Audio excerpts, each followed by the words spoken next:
Good morning, students. Next, we will discuss about the types of amplifiers based on the nature of input and output signals. Yes. So, till now we studied the different types of amplifiers based on the configuration of the transistor, based on the frequency of the signals.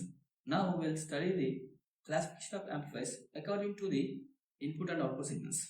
Yes.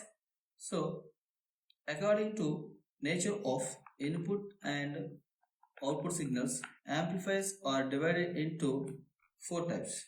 Yes, so I am writing their characteristics also. The first one, type of amplifier. Second one, input signal, type of input signal. And third one, output signal. And fourth one, input resistance and output resistance. These are ideal values. That means we are writing the characteristics of ideal amplifiers, characteristics based on the input and output signals. First one, voltage amplifier. Yes. So this voltage amplifier, that input signal is a voltage and output is also a voltage. Yes. We know for the voltage amplifier, input resistance must be very high and output resistance is very low, ideally 0. Yes. Second one, current amplifier. Yes. In current amplifier, that input is current signal and output is also a current signal. Yes, the ideal value of input resistance is 0 and output resistance is 0. Third one is transconductance amplifier. Yes, it's nothing but V2I converter. V2I converter. Here, input is voltage signal and output is current signal. So here, input resistance is infinite, output resistance is also infinite. Fourth one is trans resistance amplifier. Here it is also called I2V converter. That means current to voltage converter. Here input signal is current, output signal is voltage. This input resistance and output resistance both are ideally 0. Yes. So these are the different types of amplifiers based on the input and output signals. Next we'll see the voltage amplifiers. Here input signal is voltage and output is also a voltage. Yes. So we can say it is voltage controlled voltage source. Voltage controlled voltage source. Yes. From this circuit, if the amplifier input resistance is Ri is very large when compared to the source resistance, then we can say input voltage equals to source voltage, Va equals to Vs. Yes. So if Ri is infinite, then we can write Va equals to Vs. That means source voltage appears at input. Next, operation becomes independent of source resistance. S. Next, if R0 is 0, then we can say V0 equals to AV into Vi. That means V0 is maximum, output voltage is maximum, and that V0 becomes independent of load resistance. Yes, practically voltage amplifier should have the large input resistance and small output resistance. Yes, so from this we can say according to the values of input resistance, output resistance, we can use that common character amplifier is a voltage amplifier having unity voltage gain. Yes or no? Yes, according to the values of Ri and R0, the CC amplifier is a voltage amplifier with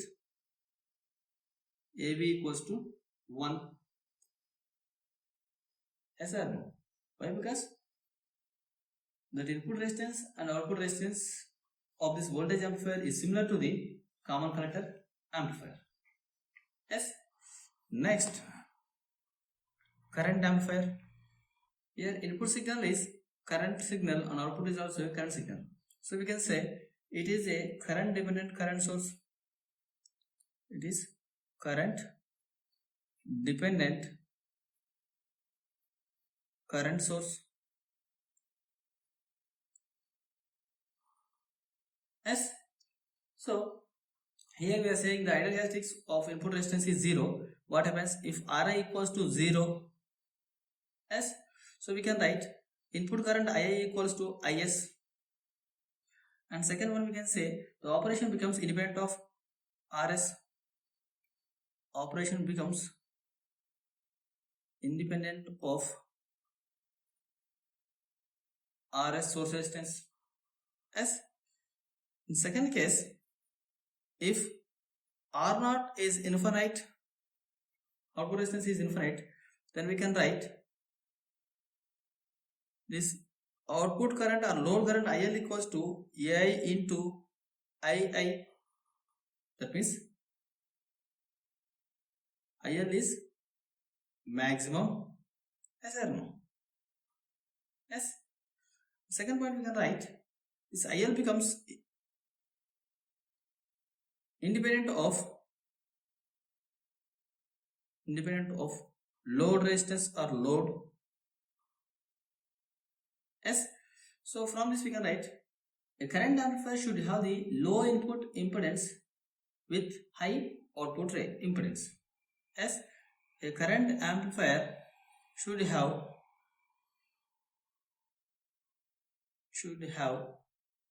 low Ri and high R0. Yes. According to the values of this input and output resistance, we can say it is similar to the common base amplifier. Yes. So according to Ri and R0, the CB amplifier is a current amplifier. Yes. With current gain of unity approximately. Yes. Next we'll see the transconductance and transresistance amplifiers.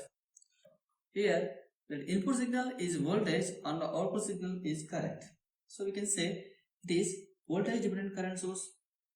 It is voltage dependent current source. Yes.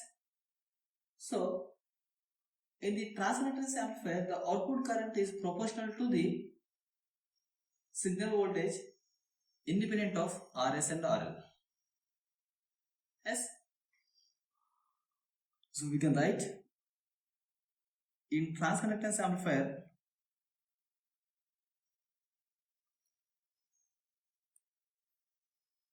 the output current is proportional to the